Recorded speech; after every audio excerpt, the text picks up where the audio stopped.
Nakaangkon og pinakaubos nga net satisfaction rating sukad sa paglingkod sa administrasyon ni Presidente Ferdinand Marcos Jr.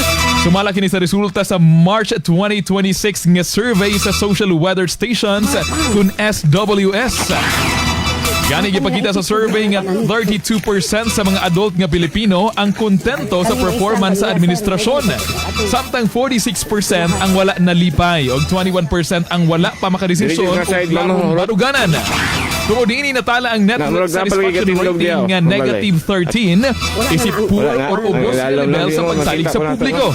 Kini ubos og 27 points kung itandi sa positive or plus 14 nga net satisfaction rating nga natala ni atong November 2025.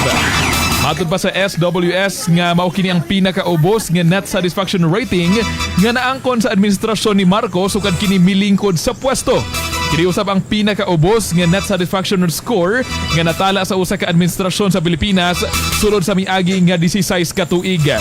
Sukad sa negative 45 rating nga naangkon sa administrasyon ni kanhing Presidente Gloria Macapagal Arroyo ni atong 2010. Nagpabiling usab nga usa ka importante nga sukdanan ang satisfaction survey sa pagsuta sa sentimiento sa publiko mahitungod sa performance sa nasudnong panggamhanan ug sa mga palisiya gigipatuman usab niini. Tatak RMN